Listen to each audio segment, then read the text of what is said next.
The other day, in an attempt to escape my chores, laundry, probably, I found myself sitting on my couch. And as I reached for the remote, I couldn't help but turn on Brooklyn Nine-Nine for like the 100th time.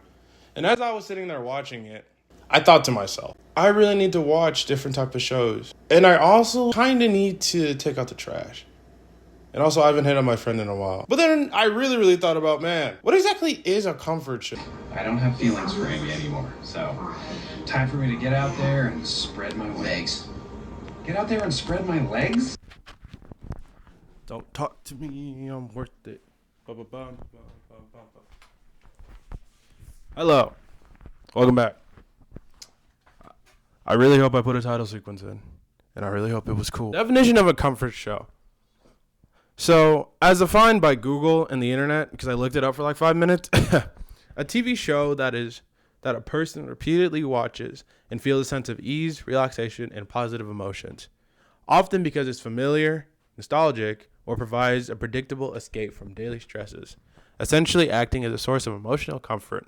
It is something you turn on when you want to feel good and relaxed. My favorite shows.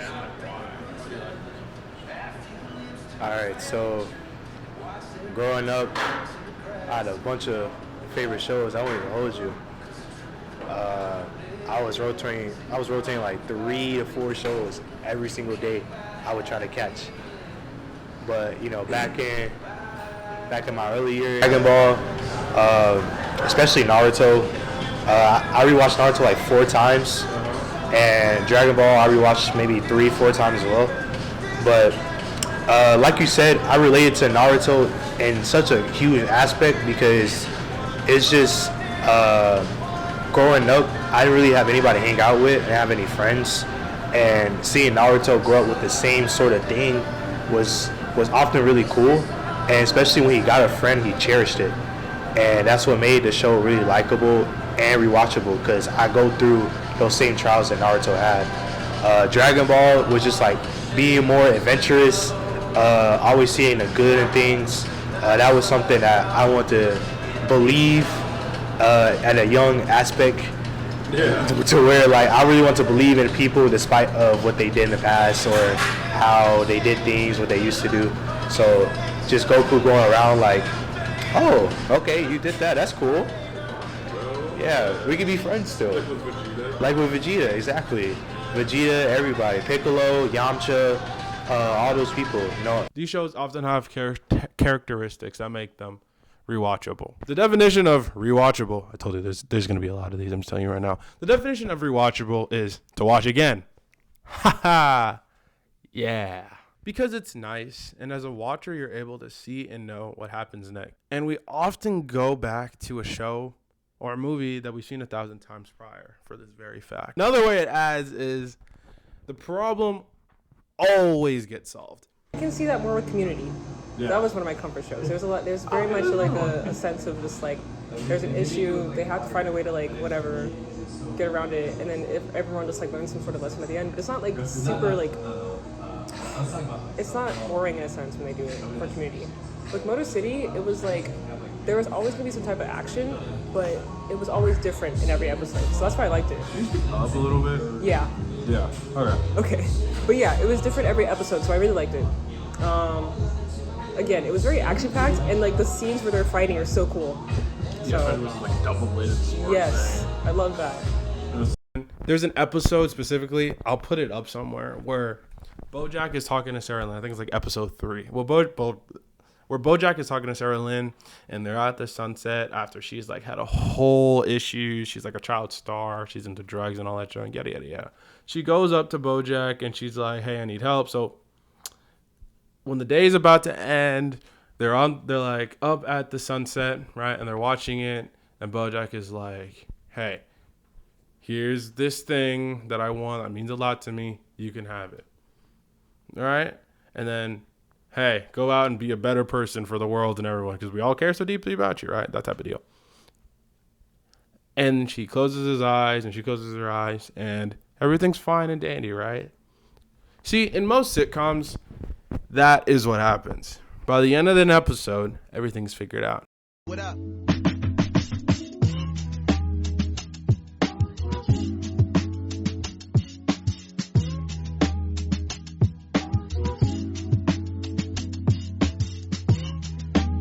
know, as much as comfortability, relatability, and like any other point that I've mentioned has played a huge role in, you know, a comfort show, I think the characters and what they teach us actually plays like an even bigger role. I think about some of my favorites, right? Like Atsushi from Bungo Stray Dogs, how he was like, you know, sad, depressed, didn't want to do nothing, and now how like he's jumping off of like buildings 3,000, you know, feet in the air just to get like what his team needs. Or like even someone like Jess from New Girl, even Nick, or you know how like you can change if you really, really develop and try, you know. I don't know, it's interesting. Chuck is funny because Chuck is one of those characters. I was doing an analysis on this, basically, of like fearful, cowardice, like cowardly characters. With the slingshot. Yes. What is he, like the Lord of the... He did LARPing? That was the funniest episode to me, because I was like, that sounds like him. It makes sense. It does make sense. Especially how he's always like in shotgun and bike scar too, which Right. is kind of cool. But that's the thing about cowardly characters is they have to overcome challenges. So you can see his character progression and his growth and development as a character with facing different fears. Though he couldn't always like face the fear of like, and he does actually in a sense face the fear of like being like fighting for Motor City in like Mike's car alongside him. Yeah. Even though he's scared every episode. It's like you see a different side of him where he can be brave. Though he does appear to be fearful like pretty often. So yeah. So do you feel like that like relates to you in any type of way? Ooh, A little bit. Asking the hard questions that I don't really want to reflect on. A little bit. In some certain like areas of my life, yeah, I can be really fearful. And in others I can be super confident. So it can come in spurts, but like there's always gonna be like character development or a challenge that you have to overcome. When Krillin dies for the first time in Dragon Ball, I have two actually. When Krillin dies for the first time in Dragon Ball, in the original Dragon Ball, just Goku's like sense of reality just goes to shame. I think that's just when Goku really sees what life truly is, that it's not all good, and it's up to you how you see it.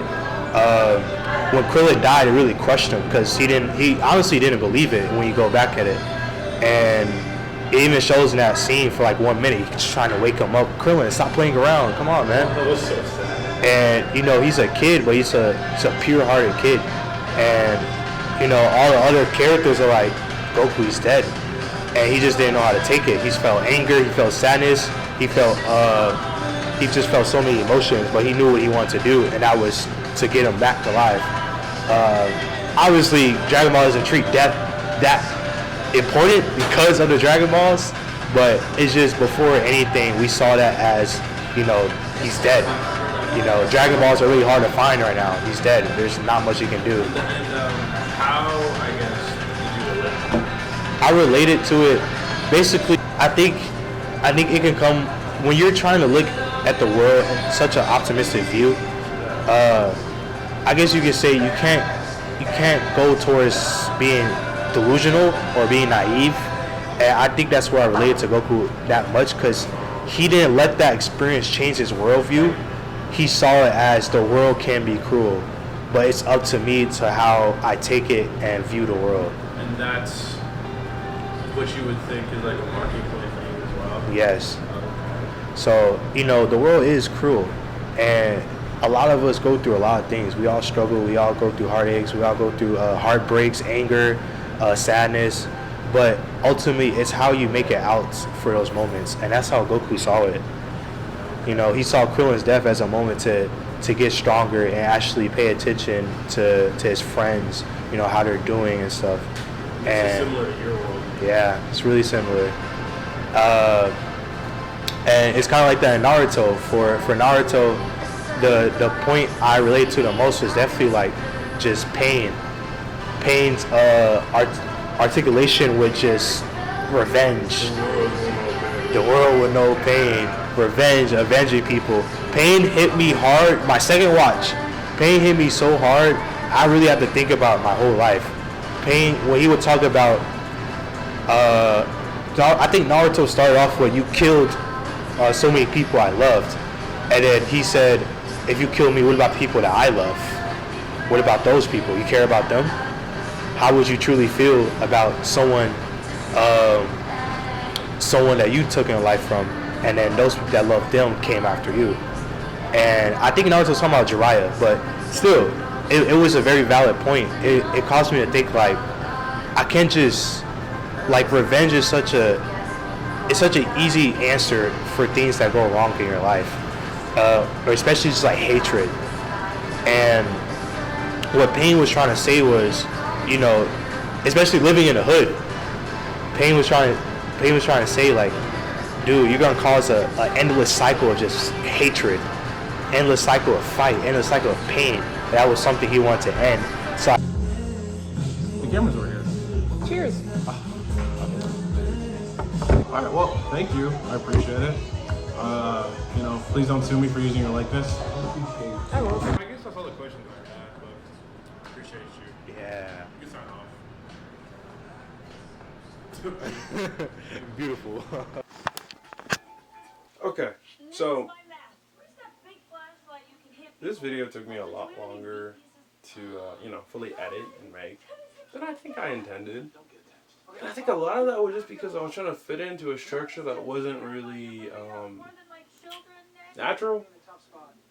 And as I'm like looking back and reflecting and hearing everything that everyone's saying, it should be earnest.